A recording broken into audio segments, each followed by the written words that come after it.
کچھ لوگوں کا یہ خیال ہے، وہ کہتے ہیں اسلام میں صرف 2 عیدیں ہیں، یہ تیسری عید بریلویوں نے بنا لی۔ میلادی ہونا، میلادی کہلوانا، میلاد منانا، یا میلاد کا لفظ، یا میلاد ہاؤس، یا محفل میلاد، یہ کوئی گھڑی ہوئی اصطلاحات نہیں کہ ائمہ نے جو بدعت سے دور تھے اور سنت کے محافظ تھے، ان اماموں نے اپنی کتابوں کے اندر پورے ابواب جو ہیں اس سلسلہ میں قائم کی ہے کہ سرکار کے 99 ناموں میں ہر نام کے جلسے ہوں، یا 99 سے بھی زائد نام ہیں، ان میں سے ہر نام کے جلسے ہوں، مگر وہ سارے جلسے جس جلسے پر مرتب ہوتے ہیں وہ جلسہ میلاد النبی صلی اللہ علیہ وسلم کا جلسہ ہے۔ ایک طرف ہے منو سلوہ کا نزول اور دوسری طرف ہے خدا کے آخری رسول۔ تو منو سلوہ کا نزول قرآنی نقطہ نظر میں عید بن سکتا ہے کہ نازل ہو منو سلوہ تو عید ہے، تو جب رسول اکرم نور مجسم شفیع معظم صلی اللہ علیہ وسلم کی جلوہ گری ہو تو اس کے لیے تو پھر عید کا لفظ چھوٹا ہو جائے گا، یعنی وہ عیدوں کی عید ہے، لیکن کم از کم عید تو اسے ماننا چاہیے۔ رب اشرح لی صدری ویسر لی امری واحلل عقدۃ من لسانی یفقہوا قولی۔ رضیت باللہ ربا وبالاسلام دینا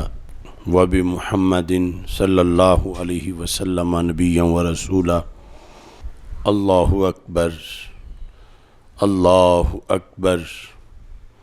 اللہ اکبر، لبیک لبیک لبیک یا رسول اللہ صلی اللہ علیہ وسلم۔ الحمدللہ رب العالمین والصلاة والسلام علی خاتم النبیین سید الانبیاء والمرسلین خاتم النبیین وخاتم المعصومین وعلی آلہ واصحابہ اجمعین، اما بعد فاعوذ باللہ من الشیطان الرجیم، بسم اللہ الرحمن الرحیم، وما ارسلناک الا رحمۃ للعالمین، صدق اللہ العظیم وصدق رسولہ النبی الکریم الامین۔ ان اللہ وملائکتہ یصلون علی النبی یا ایہا الذین آمنوا صلوا علیہ وسلموا تسلیما۔ الصلاۃ والسلام علیک یا سیدی یا رسول اللہ وعلی آلک واصحابک یا حبیب اللہ۔ الصلاۃ والسلام علیک یا سیدی یا خاتم النبیین وعلی آلک واصحابک یا اول النبیین ویا آخر النبیین۔ مولاي صل وسلم دائما ابدا علی حبیبک خیر الخلق کلہم، منزہ عن شریک فی محاسنہ فجوہر الحسن فیہ غیر منقاسم، محمد تاج رسل اللہ قاطبۃ، محمد صادق الاقوال والکلم، محمد ذکرہ روح لانفسنا، محمد شکرہ فرد علی الامم۔ ربی صلی وسلم دائما ابدا علی حبیبک خیر الخلق کلہم۔ اللہ تبارک و تعالی جل جلالہ وعم نوالہ واتم برہانہ وعظم شانہ وجل ذکرہ وعز اسمہ کی حمد و ثناء، اور حضور سرور کائنات، مفخر موجودات، زینت بزم کائنات، دستگیر جہاں، غم گسار زماں، سید سروراں، حامی بے کساں، قائد المرسلین خاتم النبیین، احمد مجتبیٰ جناب محمد مصطفیٰ صلی اللہ علیہ وآلہ واصحابہ وبارک وسلم کے دربار گہربار میں ہدیہ درود و سلام عرض کرنے کے بعد السلام علیکم ورحمۃ اللہ وبرکاتہ۔ تمام حضرات کو ربیع الاول شریف کی آمد مبارک ہو۔ میری دعا ہے خالق کائنات جل جلالہ ہم سب کو اس ماہ خیر و برکت میں صحت و عافیت کے ساتھ کثرت درود و سلام کی توفیق عطا فرمائے، اور رب ذوالجلال ہمیں زیادہ سے زیادہ محافل میلاد کے انعقاد اور سیرت طیبہ کے بیان اور اس پر عمل کی توفیق عطا فرمائے۔ استقبال ربیع الاول شریف کانفرنس کا آج انعقاد کیا جا رہا ہے، اور یکم ربیع الاول شریف کے معطر منور لمحات ہیں۔ سرور کونین سید المرسلین خاتم الانبیاء حضرت محمد مصطفیٰ صلی اللہ علیہ وآلہ واصحابہ وبارک وسلم آپ کی دنیا میں جلوہ گری کائنات کا سب سے اہم موقع ہے، جس سہانی گھڑی چمکا طیبہ کا چاند، اس دل افروز ساعت پہ لاکھوں سلام۔ بڑے بڑے متبرک مقدس لمحات کائنات میں آئے ہیں، مگر جس لمحہ سرور کونین حضرت محمد مصطفیٰ صلی اللہ علیہ وسلم کی جلوہ گری ہوئی، یہ ایک گھڑی پوری تاریخ انسانیت کے لیے سروری اور سردار کی حیثیت رکھتی ہے۔ اس گھڑی کے اندر جتنی رحمت کائنات کو نصیب ہوئی اور کسی صدی کا بھی وہ حصہ نہیں، کیونکہ صرف اسی گھڑی میں جلوہ گر ہونے والی ذات کا لقب رحمت للعالمین صلی اللہ علیہ وسلم ہے، کہ آپ کی آمد سے پہلے اور آپ کی آمد کے بعد جتنی بھی کائنات میں رحمتیں تقسیم ہوئیں، وہ سب کی سب رسول اکرم صلی اللہ علیہ وسلم کے نور اور ظہور کی برکات ہیں۔ یہ لمحہ آنے سے پہلے آپ کا نور ان تمام سعادتوں کے لیے قاسم کی حیثیت رکھتا تھا، اور ظہور کے بعد نبی اکرم نور مجسم شفیع معظم صلی اللہ علیہ وسلم کی ذات گرامی انما اللہ معطی و انا قاسم کا مقام رکھنے والی ذات ہے، کہ سرکار فرماتے ہیں اللہ عطا کرتا ہے اور میں اللہ کی عطاؤں کو تقسیم کرتا ہوں۔ نبی اکرم نور مجسم شفیع معظم صلی اللہ علیہ وسلم کی جلوہ گری سے پہلے پوری تاریخ میں تواتر کے ساتھ آپ کا تذکرہ ہوتا رہا، اور آپ کے آنے کی دعائیں مانگی جاتی رہیں۔ جب بھی لوگ اکٹھے بیٹھتے تھے تو رسول اکرم صلی اللہ علیہ وسلم کی نشانیوں کا تذکرہ کرتے تھے، اور آپ کی آمد کے زمانے کے قرب کے لحاظ سے دعائیں مانگتے تھے، اور پھر وہ زمانہ آیا جسے کائنات ہمیشہ کے لیے 12 ربیع الاول شریف سے تعبیر کرتی ہے، اور قیامت تک ساری عیدوں میں سے اس کو ایک بڑی عید کے لقب سے یاد کیا جاتا ہے۔ امام دمشقی نے جامع الآثار فی مولد النبی المختار کی پہلی جلد کے اندر یہ لکھا ہے، اور یہی بات امام بہقی نے اپنی کتاب دلائل النبوہ یعنی نبوت کی دلیلیں، رسول پاک صلی اللہ علیہ وسلم کی نبوت کی دلیلیں، اس کتاب کے اندر بھی انہوں نے یہ لکھا ہے کہ حضرت عبداللہ بن عباس رضی اللہ تعالی عنہ روایت کرتے ہیں، کانت یہود و خیبر تقاتل غطفان، خیبر کے جو یہودی تھے ان کی جنگ غطفان قبیلے سے ہوا کرتی تھی، فَكُلَّمَا التقوا ہزمت یہود و خیبر، تو جب بھی لڑائی ہوتی تو خیبر کے یہودی غطفان کے مقابلے میں شکست پا جاتے۔ تو بالآخر چونکہ یہود اہل کتاب تھے تو انہوں نے اپنی علمی مراجع اور مآخذ سے دعا تلاش کی کہ جس کی وجہ سے ان کو جنگ میں فتح حاصل ہو۔ فعازت الیہود بہذا الدعاء، تو پھر یہود نے ایک دعا ڈھونڈ لی اور اس دعا کی قوت سے انہوں نے جنگ لڑی۔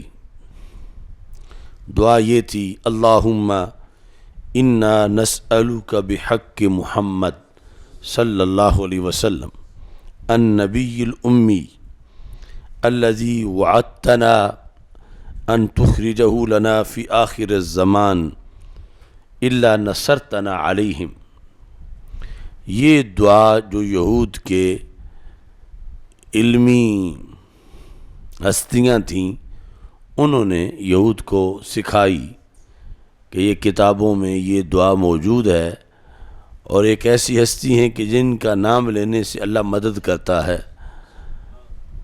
تو اللہم انا نسألک، اے اللہ ہم تجھ سے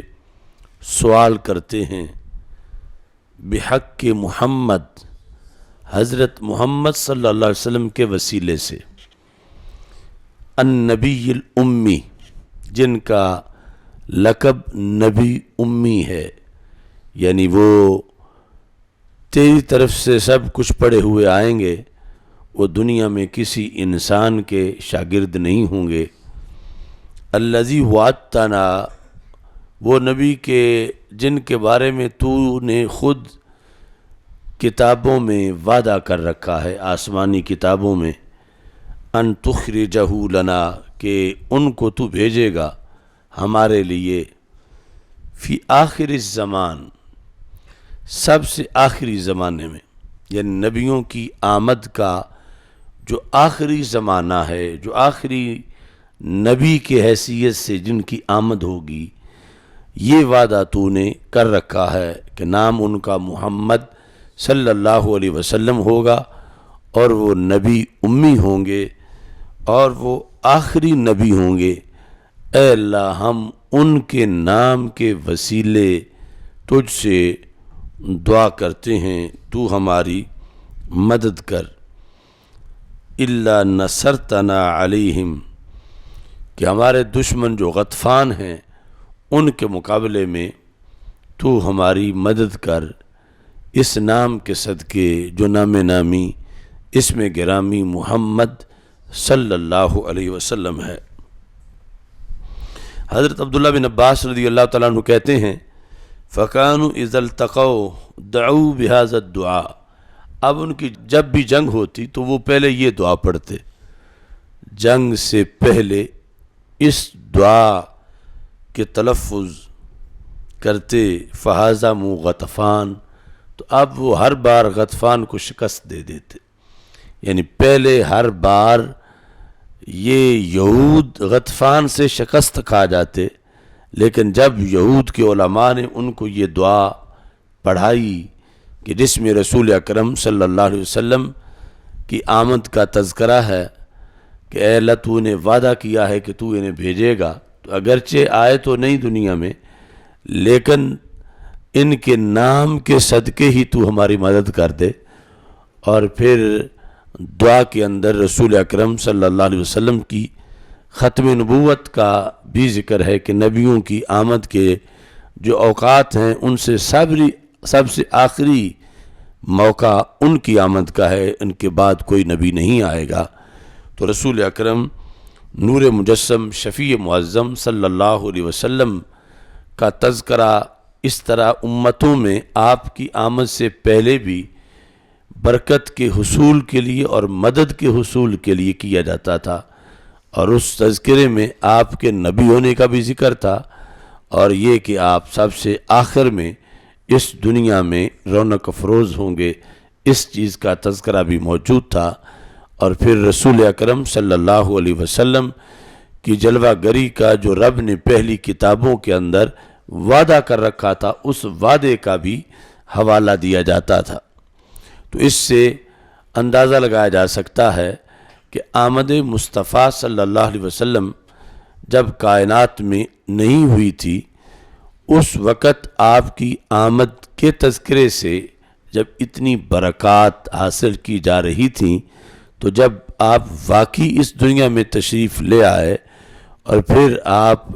اپنی شریعت لے آئے اور پھر اس شریعت کو دنیا میں نافذ کیا،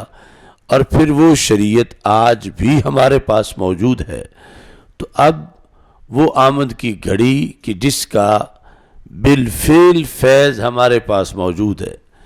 اب اس کا تذکرہ کس قدر مشکل کشائی اور حاجت روائی کا کام کرے گا کہ جب کہ ابھی آمد ہوئی بھی نہیں تھی، اس وقت بھی نام نامی لینے سے جنگوں میں فتح حاصل ہو جاتی تھی، اور جب رسول پاک صلی اللہ علیہ وسلم آ بھی چکے اور پھر کروڑ فیوز و برکات، آپ کی سیرت، آپ کی صورت، آپ کی شریعت، آپ کے اہل بیت اور آپ کے صحابہ رضی اللہ تعالی عنہم کی شکل میں، قرآن کی شکل میں آپ کے جو فیوز و برکات کائنات کو میسر ہیں، اب اتنی بڑی نعمتیں آپ کے ذریعے سے پا لینے کے بعد آپ کی آمد کا تذکرہ یقیناً باعث رحمت ہے، باعث برکت ہے، اور اس سے انسان پورا سال بلاؤں سے وباؤں سے محفوظ رہتا ہے، اور نبی اکرم نور مجسم شفیع معظم صلی اللہ علیہ وسلم کی آمد پر جس قدر زیادہ سے زیادہ ایک انسان درود و سلام کا اہتمام کرتا ہے، تو خالق کائنات جل جلالہ کی طرف سے اس کے لیے زیادہ خوش بختی اور سعادت کا اہتمام کر دیا جاتا ہے۔ امام دمشقی ابن عباس سے یہ بھی روایت کرتے ہیں کہ یہود فائدہ حاصل کرتے رہے رسول پاک صلی اللہ علیہ وسلم کے نام سے، یعنی وہ فائدہ کہ جو پہلے کبھی انہیں فتح حاصل نہیں ہوتی تھی، اور جب سرکار کا نام لے کے جنگیں لڑیں تو پھر انہیں ہر بار فتح حاصل ہوئی۔ فلما بعث النبی صلی اللہ علیہ وسلم، لیکن وہی نبی کہ جن کی آمد کا وہ انتظار کرتے تھے اور اللہ سے کہتے تھے تو نے وعدہ کیا ہے کہ تو انہیں بھیجے گا، اور جنہیں نبی امی کہتے تھے، نبی آخر الزمان کہتے تھے، وہ حضرت محمد مصطفیٰ صلی اللہ علیہ وسلم جب رونق افروز ہوئے کفروا بھی، تو اب ان یہود نے ماننے سے انکار کر دیا، یعنی رسول پاک صلی اللہ علیہ وسلم کو نبی ماننے سے انکار کر دیا۔ تو مطلقاً رسول پاک صلی اللہ علیہ وسلم کی صفت و ثنا کرنا اور بات ہے، اور رسول پاک صلی اللہ علیہ وسلم کا کلمہ پڑھنا اور بات ہے۔ کتنے ہندو، سکھ، یہودی، کرسچن ان کی طرف سے، حتیٰ کہ مرزا قادیانی کی طرف سے بھی رسول پاک صلی اللہ علیہ وسلم کی لکھی ہوئی نعتیں ملتی ہیں، تو نعتیں لکھنا اور معاملہ ہے، کلمہ پڑھنا اور معاملہ ہے۔ تو جب کلمہ انہوں نے نہ پڑھا یہود نے، تو پھر اللہ ناراض ہوا، خالق کائنات جل جلالہ نے یہ آیت نازل کی، وَكَانُوا مِن قَبْلُ يَسْتَفْتِحُونَ عَلَى الَّذِينَ كَفَرُوا، کہ یہ لوگ وہ ہیں کہ میرے محبوب کے نام کی برکت سے دوسرے کافروں پر فتح پاتے تھے، فتح طلب کرتے تھے، جنگوں کے اندر فلما جاءہم ما عرفوا کفروا بہ، پس جب تشریف لے آئے وہ جنہیں یہ پہلے سے پہچانتے تھے، کفروا بہ، تو انہوں نے ماننے سے انکار کر دیا۔ یہ رب ذوالجلال یہود کی مذمت کر رہا ہے اور کہتا فلعنۃ اللہ علی الکافرین، اللہ کی لعنت ہو کافروں پر۔ تو یہ جو آیات کریمہ ہیں ان میں اس چیز کا بھی پتہ چلا کہ رسول پاک صلی اللہ علیہ وسلم کی آمد سے پہلے آپ کی معرفت پائی جاتی تھی، یعنی آپ کو پہچاننا، آپ کے بارے میں تعارف، جو کہ قرآن کہتا ہے فلما جاءہم ما عرفوا، ما عرفوا یہ جا کا فاعل ہے، وہ آئے جنہیں یہ پہچانتے تھے، یہ یہود جن کو پہچانتے تھے۔ جو لوگ اہل کتاب نہیں تھے، مشرکین مکہ، انہیں تو پہلے پہچان نہیں تھی، لیکن جو اہل کتاب تھے جنہوں نے اپنی کتاب میں پڑھا ہوا تھا،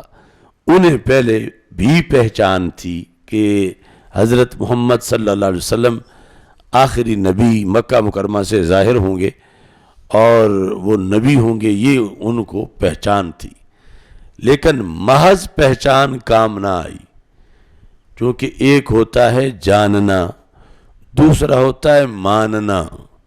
صرف جاننا کافی نہیں، جاننے کے ساتھ ماننا بھی ضروری ہے، اور اگر کوئی جاننے کے باوجود نہ مانے تو پھر سختی بھی زیادہ ہوتی ہے اللہ کی طرف سے۔ یعنی جو جانتا ہی نہیں اور نہیں مانتا تو کافر تو وہ بھی ہے، مگر اس پر وہ وعید نہیں جو جاننے کے باوجود پھر نہ مانے۔ تو خالق کائنات جل جلالہ نے اس واسطے یہود کے لیے فوراً یہاں لعنت کا لفظ استعمال کیا، فلعنۃ اللہ علی الکافرین، اللہ کی لعنت ہے کافروں پر۔ اب یہاں جن کا ذکر ہے پہلے تو ان کافروں پر لعنت ہے، اور وہ کون ہیں؟ یہود، کہ پہلے تو رسول پاک صلی اللہ علیہ وسلم کے نام نامی کے صدقے فتح پاتے رہے، اتنا کچھ کھاتے رہے سرکار کے نام کے صدقے، اور پھر صفتیں بھی بیان کرتے تھے کہ وہ نبی امی ہیں، آخری نبی ہیں۔ تو اللہ فرماتا ہے جب جنہیں وہ جانتے تھے وہ آ گئے، یعنی حضرت محمد مصطفیٰ صلی اللہ علیہ وسلم، تو کلمہ پڑھنے سے انکار کر دیا۔ آج بھی کچھ لوگ ہمارے بڑے سادہ مزاج ہوتے ہیں کہ فلاں سکھ نے سرکار کی نعت کہی ہے اور فلاں ہندو نے کہی ہے، تو فلاں بد مذہب نے اتنا اچھا قصیدہ لکھا ہے۔ یہ جو ایک معرفت ہے نعت کی شکل میں، یہ آخرت میں یا ایماندار ہونے میں شمار نہیں ہوگی، یعنی وہ یہودی یہودی ہی رہے گا، ہندو ہندو ہی رہے گا، سکھ سکھ ہی رہے گا، جب تک کہ وہ رسول پاک صلی اللہ علیہ وسلم کو آخری نبی اور رسول تسلیم نہیں کرتا۔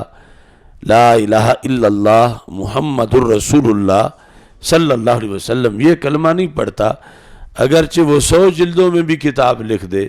رسول پاک صلی اللہ علیہ وسلم کے فضائل پر، سیرت پر، تو اس کے بارے میں یعنی یہ تو کہا جا سکتا ہے کہ اس نے یہ کارنامہ کیا، یہ سیرت لکھی ہے، مگر یہ نہیں اس کے لیے نرم گوشہ رکھا جا سکتا کہ اس کی بخشش ہو جائے گی،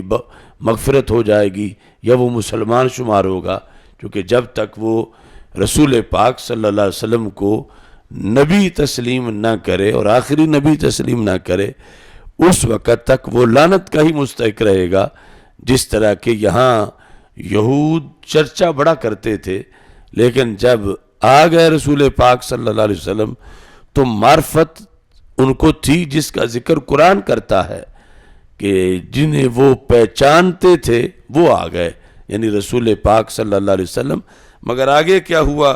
کافروا بھی، نبی ماننے سے انکار کر دیا اب انہوں نے، رسول ماننے سے انکار کر دیا۔ تو یہ نہیں کہ سب نے کیا، بہت سے لوگوں نے کلمہ بھی پڑھا۔ حضرت عبداللہ بن سلام نے کلمہ پڑھ لیا، تو جنہوں نے کلمہ پڑھ لیا اللہ نے ان کو ڈبل ایمان کی شان دی۔ اور بخاری شریف میں ہے کہ یہ جو اہل کتاب میں سے کلمہ پڑھ جائے، آمنا بنبیہ و آمنا بمحمد صلی اللہ علیہ وسلم، اس نے پہلے اپنے نبی کا کلمہ بھی پڑھا تھا اور پھر رسول پاک صلی اللہ علیہ وسلم کا کلمہ بھی پڑھا، تو اسے ڈبل ایمان دیا جائے گا، ڈبل ایمان کی شان۔ اور جس یہودی یا نصرانی نے کلمہ نہیں پڑھا تو پھر وہ کافر بھی ڈبل شمار ہوگا، کہ نہ تو اس نے رسول پاک صلی اللہ علیہ وسلم کا کلمہ پڑھا اور نہ ہی سرکار کا انکار کرنے کی وجہ سے اپنے نبی کا پڑھا۔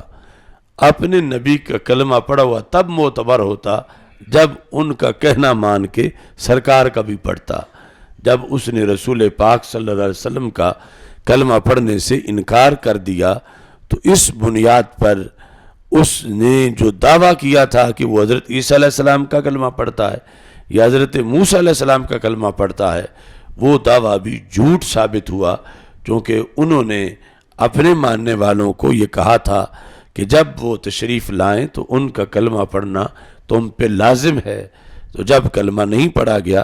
تو اپنے نبی کا بھی انہوں نے انکار کر دیا۔ یہی وجہ ہے کہ جب حضرت ام خلاد رضی اللہ تعالی عنہا، جن کا تذکرہ سنن ابی داؤد کتاب الجہاد میں ہے، صحابیہ تھیں، تو ان کا بیٹا جو صحابی تھے غزوہ روم میں وہ شہید ہو گئے۔ تو جب رسول پاک صلی اللہ علیہ وسلم کے پاس وہ آئیں، یعنی شہادت کی خبر سن کر، تو جات متنقبہ، انہوں نے پردہ کیا ہوا تھا یعنی نقاب۔ تو صحابہ کو حیرانگی ہوئی کہ بیٹے کی شہادت جو اتنا دور اہل کتاب کے خلاف لڑتا شہید ہوا، اس کی خبر سنی، پھر بھی ان کے پردے میں کوئی فرق نہیں پڑا، اور ایسی خبر پر بھی پریشانی سے ان کے پردے میں فرق نہیں آیا۔ صحابہ نے جب تعجب کیا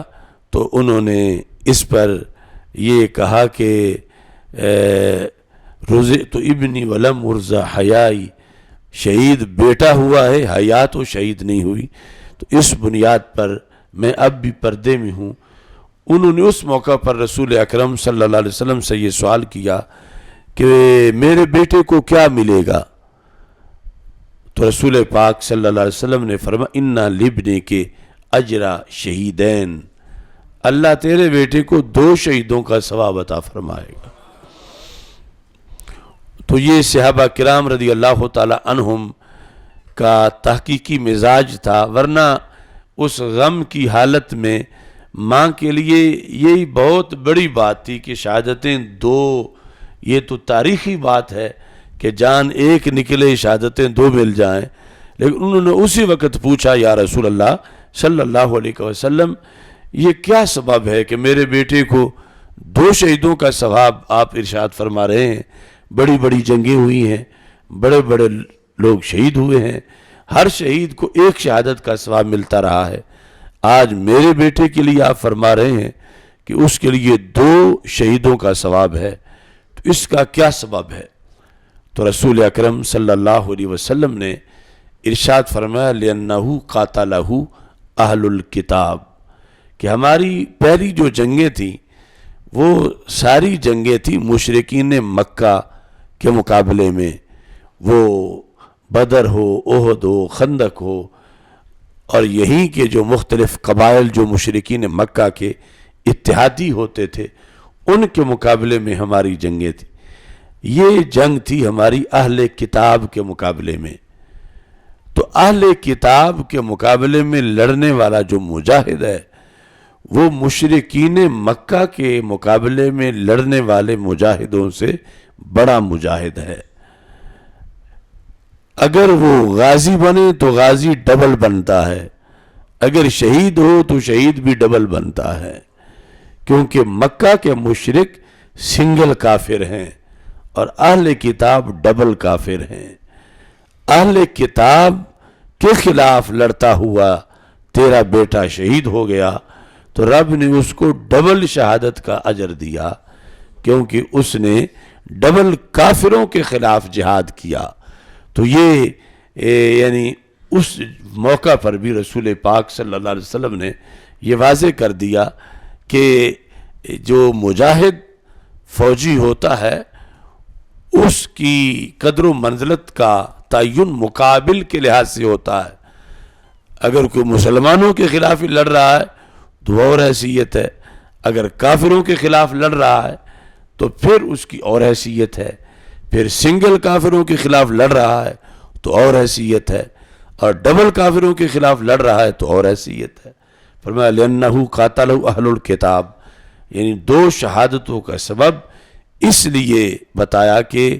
تمہارا بیٹا جن کے خلاف لڑ رہا تھا وہ کافر ڈبل تھے۔ تو یہ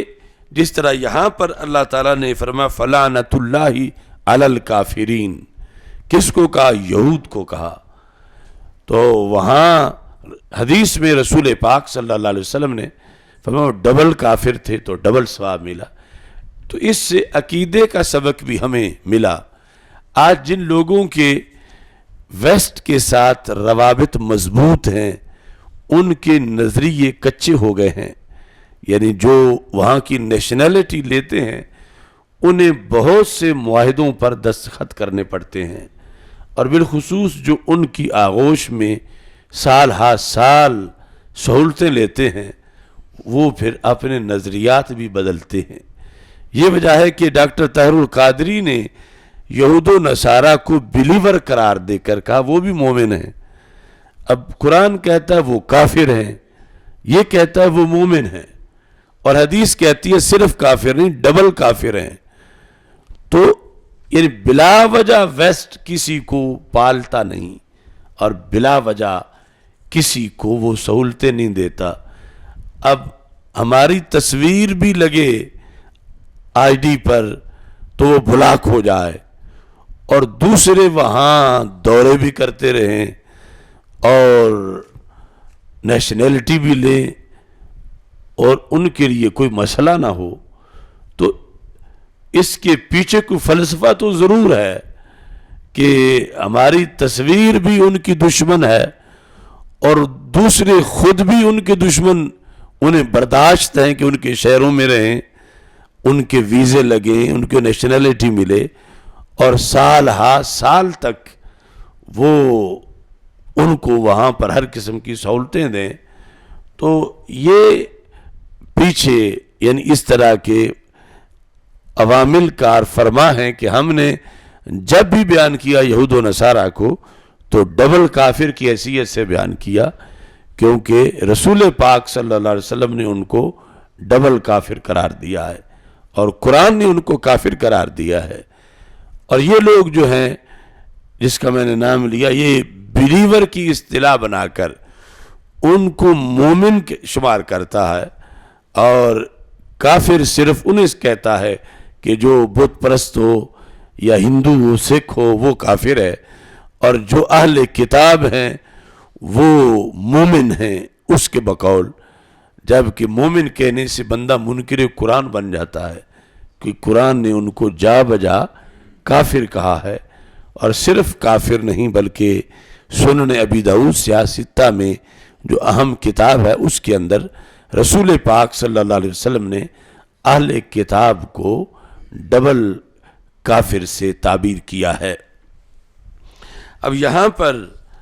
نبی اکرم نور مجسم شفیع معظم صلی اللہ علیہ وسلم کی جو معرفت تھی سرکار کی آمد سے پہلے، تذکرہ دیگر بہت سے سورسز میں بھی موجود ہے۔ اس میں لکھا کانت الیہود تستنصر بمحمد صلی اللہ علیہ وسلم علی مشرک العرب، کہ یہود کی جنگ ہوتی تھی مشرکین عرب کے ساتھ تو وہ فتح مانگتے تھے سرکار کے نام کے صدقے۔ تستنصر یہ باب استفالہ نصر سے، نصرت سے، مدد چاہنا، مدد مانگتے تھے۔ کیسے؟ بمحمد صلی اللہ علیہ وسلم، رسول اکرم صلی اللہ علیہ وسلم کے وسیلے سے مدد مانگتے تھے اور کہتے تھے اللہم بس ھذا النبی الذی نجدہ مکتوبا عندنا، اے اللہ جن کا نام ہماری کتابوں میں لکھا ہوا ہے محمد صلی اللہ علیہ وسلم، ان کو دنیا میں تو بھیج دے۔ اور اس دعا کے اندر بھی کہتے تھے حتی نعذب المشرکین، آ جائیں اگر وہ تشریف لے آئیں تو ہمارا مشرکوں کے مقابلے میں پلڑا بھاری ہو جائے گا، ہم مشرکین کو عذاب دیں گے، وَنَقْتُلَهُمْ، اور ہم ان کو قتل کریں گے، کیونکہ حضرت محمد صلی اللہ علیہ وسلم بھی مشرکین کے خلاف ہوں گے، ہم بھی مشرکین کے خلاف ہوں گے، تو پھر ہمارا پلڑا بھاری ہو جائے گا، یار اب ان کو جلدی بھیج دے۔ یعنی ایک تو سرکار کا نام لے کر مدد پہلے بھی طلب کرتے تھے، اور دوسرا آمد کے بھی منتظر تھے کہ رسول پاک صلی اللہ علیہ وسلم کی ولادت ہو اور آپ دنیا میں ظاہر ہوں۔ فلما بعث محمد صلی اللہ علیہ وسلم ورأوا انہ من غیرہم، جب رسول پاک صلی اللہ علیہ وسلم کی ولادت ہوئی اور پھر چلتے چلتے وہ وقت آیا کہ آپ نے اعلان نبوت فرمایا، تو کفروا بہ، انہوں نے انکار کر دیا کلمہ پڑھنے سے۔ اس کے پیچھے بھی ان کی ایک سیاسی بیس تھی، وہ اپنے آپ کو عرب کی اپوزیشن سمجھتے تھے، یہود، اور جب رسول اکرم صلی اللہ علیہ وسلم عرب میں جلوہ گر ہوئے، یعنی یہ خاندان بنی ہاشم یہ عرب ہے، یہود اگرچہ آباد یہیں تھے حجاز میں ہی، لیکن وہ اپنے آپ کو عرب نہیں کہلاتے تھے، وہ یہود تھے، اور انہیں انتظار تھا کہ رب ہمارے اندر بھیجے گا حضرت محمد مصطفیٰ صلی اللہ علیہ وسلم کو۔ اور جب رسول پاک صلی اللہ علیہ وسلم عرب کے اندر بھیجے گئے تو کفروا بہ حسدا للعرب، انہوں نے کلمہ پڑھنے سے انکار اس لیے کیا کہ انہیں عرب سے حسد تھا، کہ یہود کو عرب سے حسد تھا، تو یہ حسد ان کو لے ڈوبا، اور رسول اکرم صلی اللہ علیہ وسلم عرب میں تھے، وَهُمْ يَعْلَمُونَ أَنَّهُ رسول اللہ صلی اللہ علیہ وسلم، انہیں اس میں کوئی شک نہیں تھا سرکار کی رسالت میں، وہ جانتے تھے کہ آپ اللہ کے رسول صلی اللہ علیہ وسلم ہیں، یہ انہیں پکا پتہ تھا، لیکن حسد کی بنیاد پر جب انہوں نے انکار کیا تو اللہ تعالیٰ نے فرمایا فَلَمَّا جَاءَهُمْ مَا عَرَفُوا كَفَرُوا بِهِ فَلَعْنَةُ اللَّهِ عَلَى الْكَافِرِينَ، کہ جو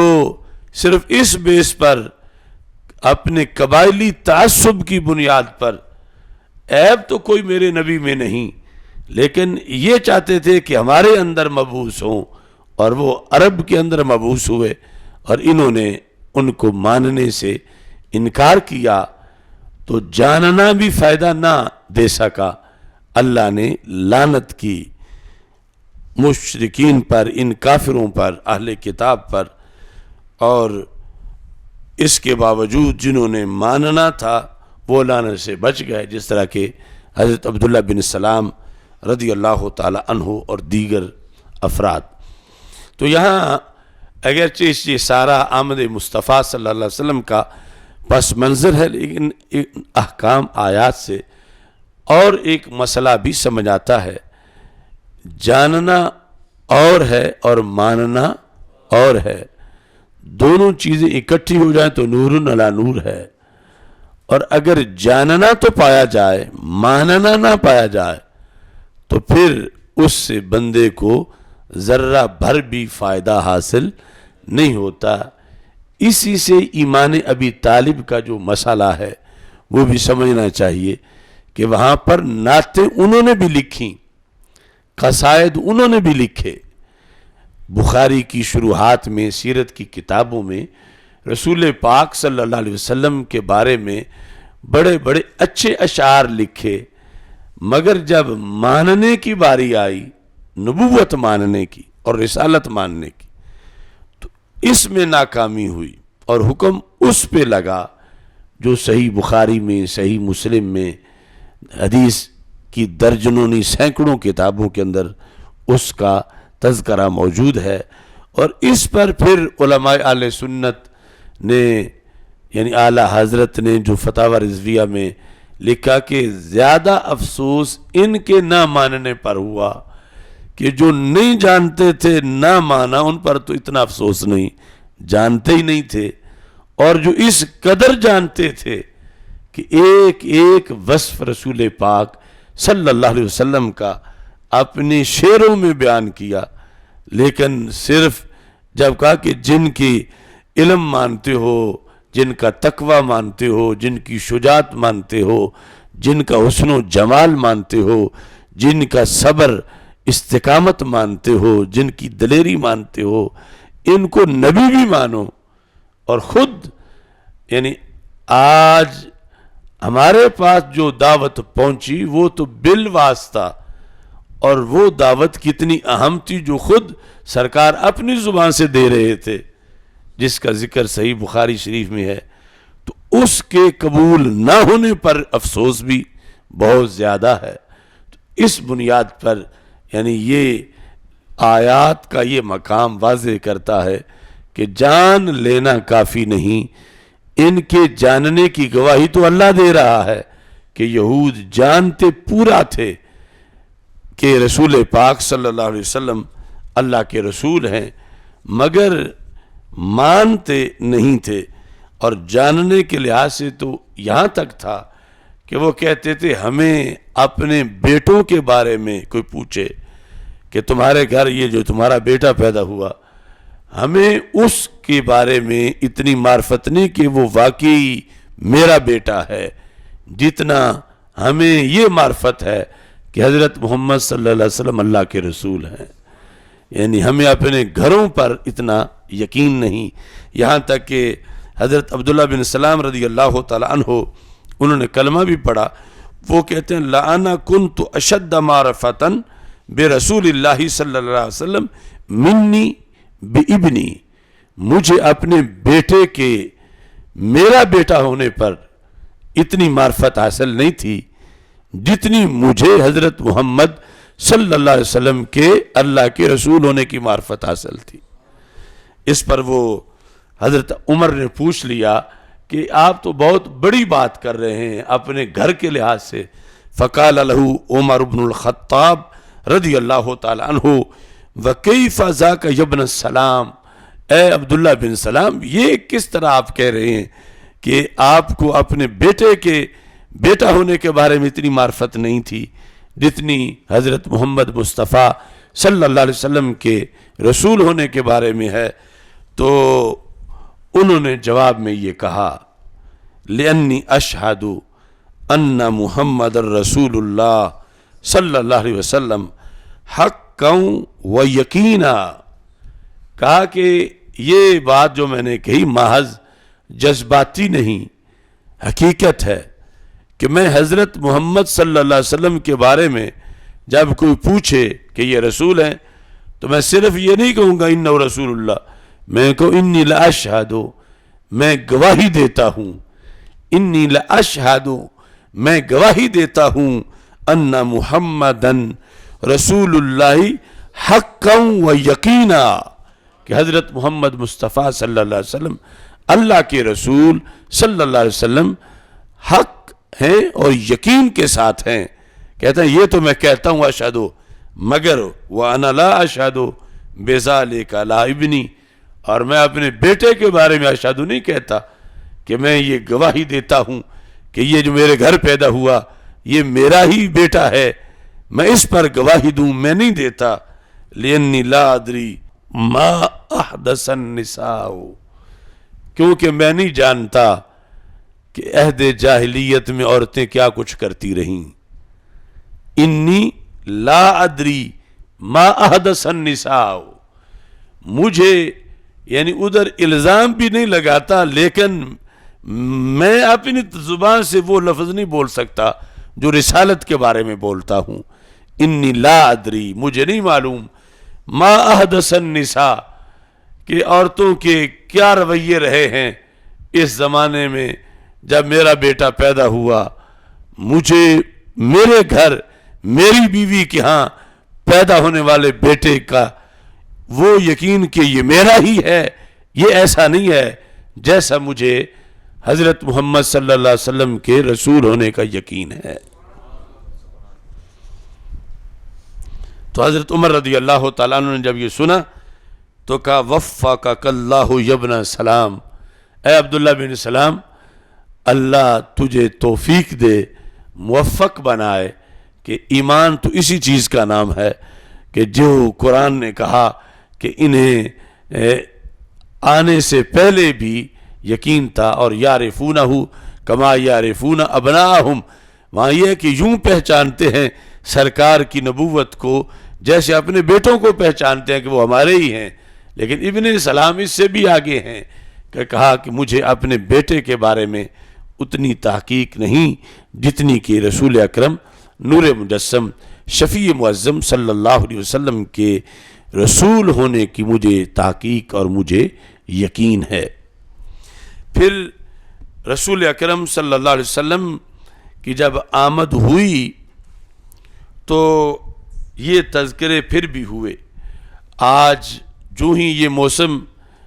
عید میلاد النبی صلی اللہ علیہ وسلم کا آتا ہے تو بہت سے لوگوں کو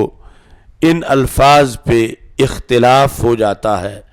بالخصوص لفظ میلاد جو ہے یہ تو ایک حق باطل کے درمیان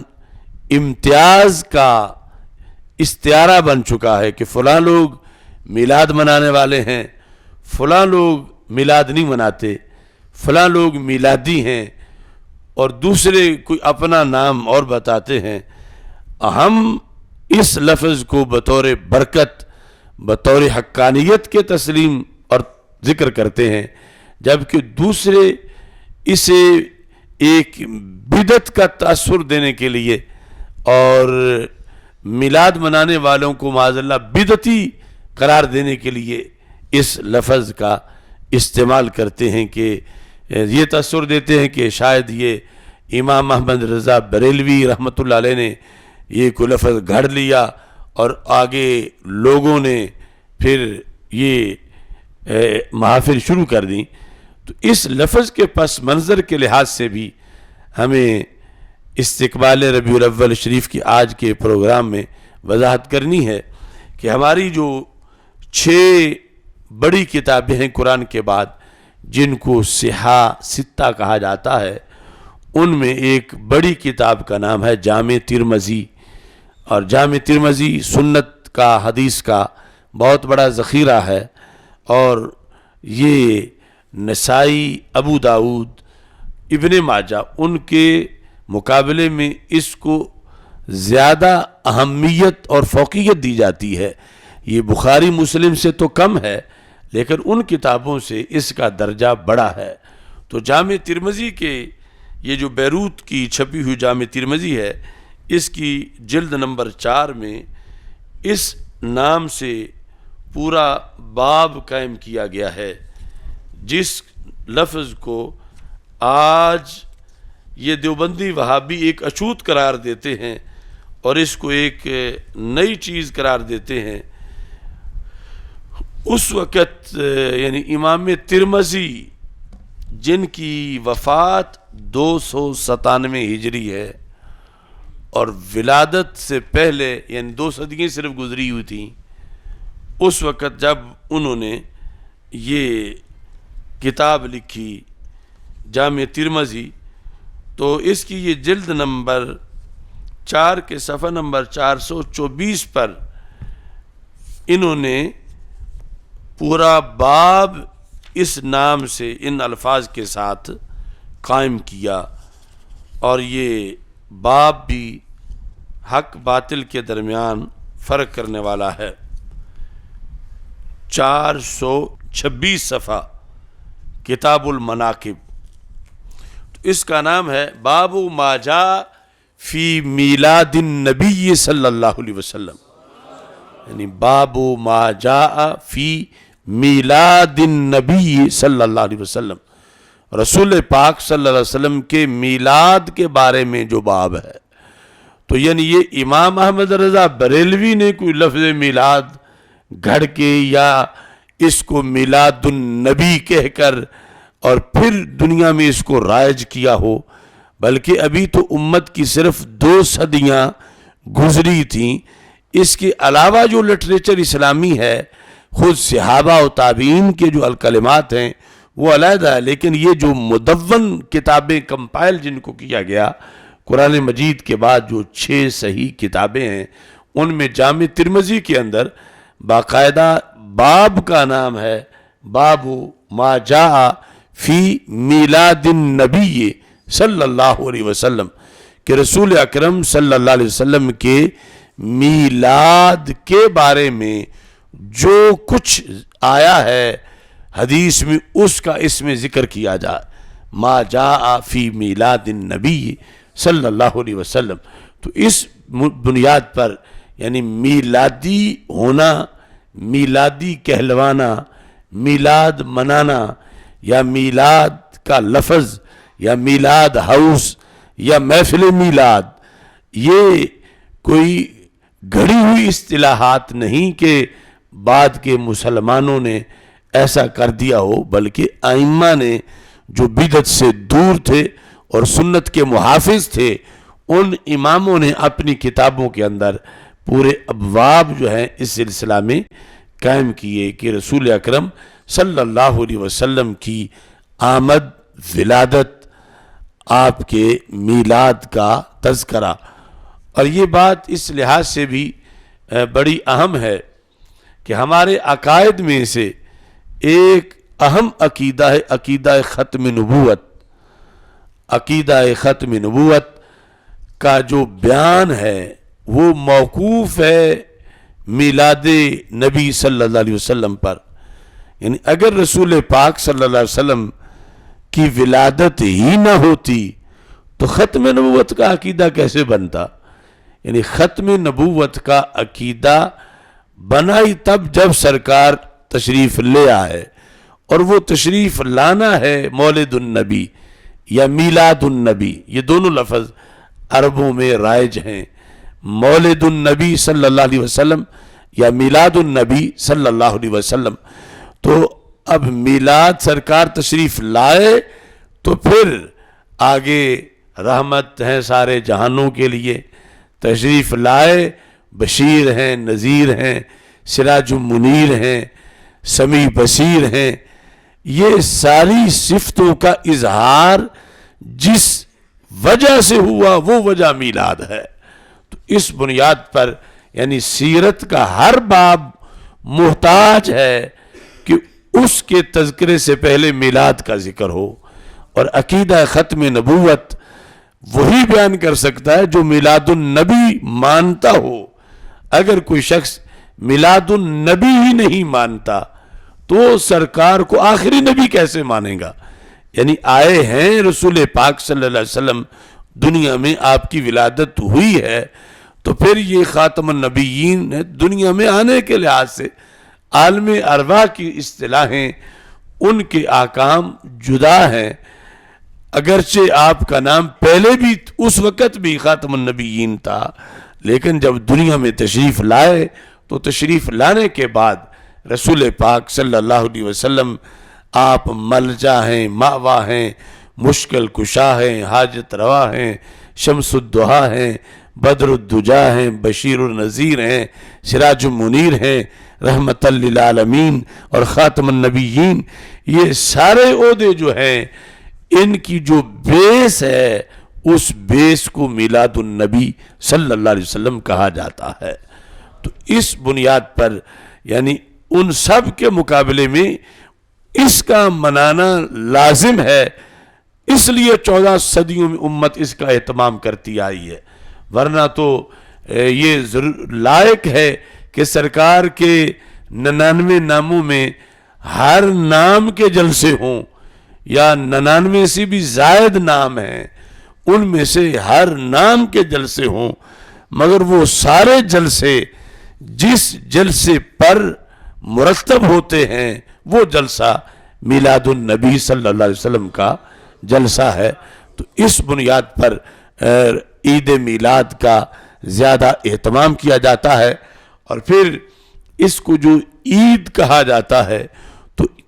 عید کا لغوی معنی یہ ہے کہ جو دن عود کر کے آئے، لوٹ کے آئے، یعنی ایک بار آیا ہے تو پھر آئے۔ الجمعہ تو عید للمسلمین، جمعہ مسلمانوں کی عید کا دن ہے، تو یہ 7 دنوں کے بعد لوٹ کے آ جاتا ہے۔ اب جمعہ ہے تو انشاءاللہ پھر اگلا جمعہ ہوگا۔ ایسے ہی کچھ دن لوٹتے ہیں سال کے بعد، تو ان پر بھی لفظ عید بولا جاتا ہے۔ اور پھر مطلقاً خوشی کا جو موقع ہو اس کو بھی عید سے تعبیر کیا جاتا ہے۔ تو یہ جس جہت کو بھی سامنے رکھیں، جس وجہ کو بھی، اسی وجہ سے لفظ عید کا اطلاق کرنا صرف جائز ہی نہیں بلکہ کئی وجوہ سے سب سے زیادہ لفظ عید کا مصداق یہی دن ہے جس کو 12 ربیع الاول شریف کہا جاتا ہے، اور اس واسطے اس کو صرف عید نہیں بلکہ عیدوں کی عید سے تعبیر کیا جاتا ہے۔ اب تیسرے پارے میں ہے خالق کائنات جل جلالہ نے مختلف انعامات کا یہاں بھی ذکر کیا، اور اس کے بعد رب ذوالجلال نے، چونکہ پورے قرآن مجید میں یہ مباحث عید میلاد النبی صلی اللہ علیہ وسلم کی موجود ہیں، الحمد سے لے کر والناس تک، تو خالق کائنات جل جلالہ نے جس وقت حضرت عیسیٰ علیہ السلام کا تذکرہ کیا اور حضرت عیسیٰ علیہ السلام کی جو دعائیں تھیں ان کا خالق کائنات جل جلالہ نے ذکر کیا قرآن مجید برہان رشید کے اندر، تو اس میں یہ ہے کہ انہوں نے یہ دعا مانگی، انزل علینا مائدۃ من السماء تکون لنا عیدا،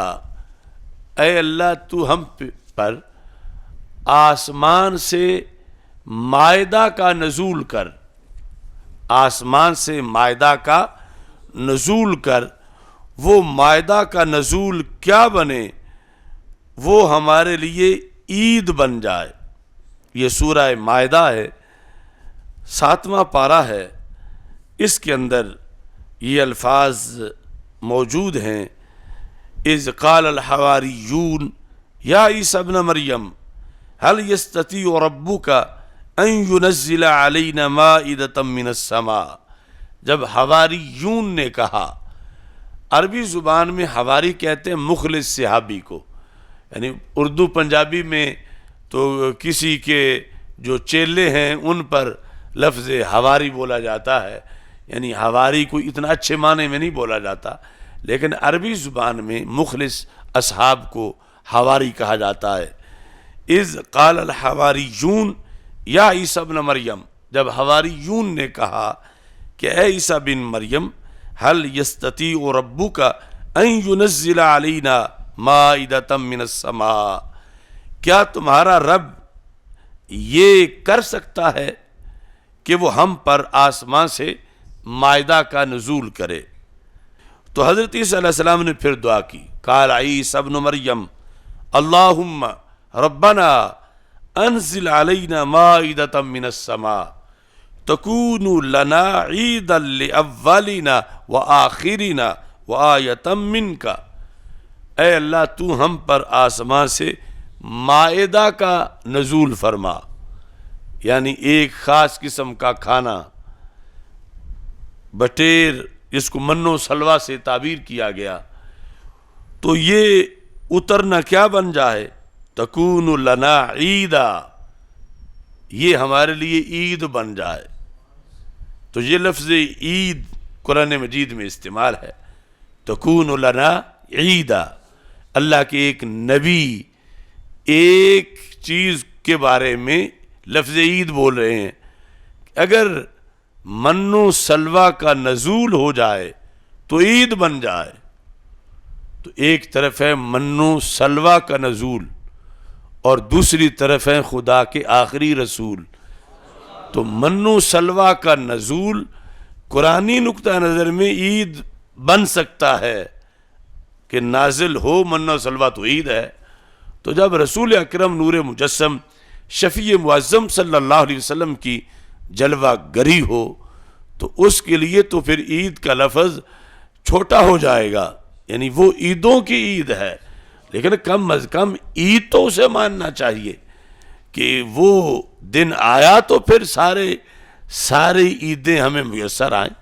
اور پھر یہ بھی پتہ چلا کہ کچھ لوگ کہتے ہیں کہ عید اگر تم مانتے ہو عید میلاد النبی صلی اللہ علیہ وسلم تو پھر اس کی نماز کون سی پڑھتے ہو؟ اگر یہ عید ہے تو تم میں سے کئی لوگ عید کے دن روزہ کیوں رکھ لیتے ہیں؟ جو کہ سرکار کی ولادت کے دن روزہ رکھنا مسنون ہے. تو یہاں سے یہ واضح کیا گیا کہ ہر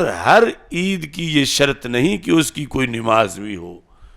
کچھ عیدیں نماز والی ہوتی ہیں، یعنی ان کی نماز ہوتی ہے عید الفطر، عید الاضحیٰ. اور کچھ عیدیں وہ ہیں، عیدیں تو ہوتی ہیں مگر ان کی نماز نہیں ہوتی. کچھ عیدیں وہ ہیں کہ عید کے دن کھانا کھائیں وہ ثواب ملتا ہے، نہ کھائیں تو اللہ کی ضیافت سے اعراض بنتا ہے.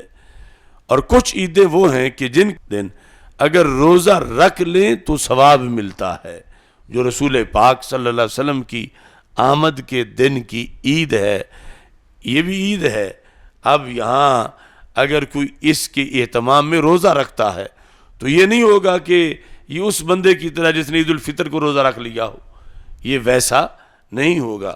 چونکہ نبی اکرم صلی اللہ علیہ وسلم نے عید کا جو اطلاق کیا ہے وہ جمعے پر بھی کیا ہے، اور جمعہ کھایا پیا بھی جاتا ہے جمعے کے دن. کوئی کہتا نہیں کہ اگر جمعہ مسلمانوں کی عید ہے تو پھر جمعے کا روزہ کیوں رکھتے ہو؟ روزہ بھی رکھا جاتا ہے. اور پھر کچھ لوگوں کا یہ خیال ہے، وہ کہتے ہیں اسلام میں صرف 2 عیدیں ہیں، یہ تیسری عید بریلویوں نے بنا لی. تو اسلام میں صرف 2 عیدیں ہونا یہ کوئی اصطلاح نہیں، کوئی قانون نہیں، کوئی شریعت کا ضابطہ نہیں، کوئی آیت نہیں، کوئی حدیث نہیں، بلکہ رسول اکرم نور مجسم شفیع معظم صلی اللہ علیہ وسلم کا فرمان سنن نسائی میں، سیاستہ میں سے سنن نسائی میں موجود ہے کہ آپ نے ایک حدیث کے اندر 5 عیدوں کا ذکر کیا، حالانکہ ابھی اس میں عید الفطر کا نام ہی نہیں لیا. پتہ چلا کہ وہ جو 5 کا ذکر کیا تو وہ 5 بھی آخری فگر نہیں کہ صرف 5 ہیں، 5 کے علاوہ نہیں، لیکن 5 تو جب ایک حدیث میں ہیں تو وہ لوگ کہاں گئے کہ جن کے نزدیک کے ہیں ہی 2 صرف. تو رسول پاک صلی اللہ علیہ وسلم نے فرمایا 9 ذو الحج کے بارے میں، جو عرفہ کا دن ہے، جس دن عرفات میں وقوف کیا جاتا ہے،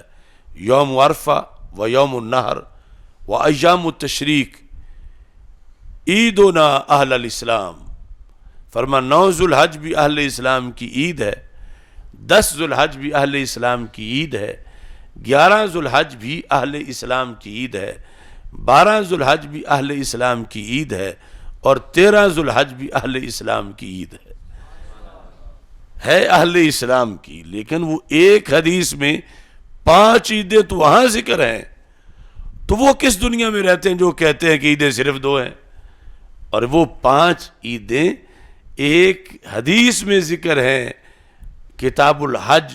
سنن نسائی کے اندر، اور ابھی ان کے اندر جو عید الفطر ہے اس کا تو ذکر ہی نہیں، تو چھٹی تو وہ پھر ساتھ ہوگی. تو اس طرح یعنی کئی اعیاد ہیں اسلام کے اندر، اور ان سب عیدوں سے بڑی عید عید میلاد النبی صلی اللہ علیہ وسلم ہے. تو یہ استقبال ربیع الاول شریف میں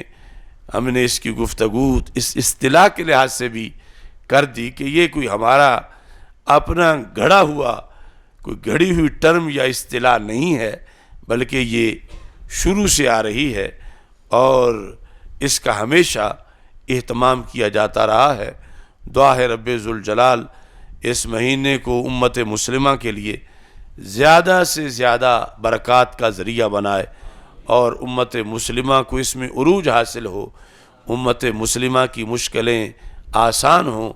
اور امت مسلمہ کے لیے رب ذوالجلال اس کو خوشیوں کی ضمانت بنائے اور کامیابیوں کی ضمانت بنائے۔ اللہ تعالی ہم سب کا حامی و ناصر ہو۔ وآخر دعوایا ان الحمد للہ رب العالمین۔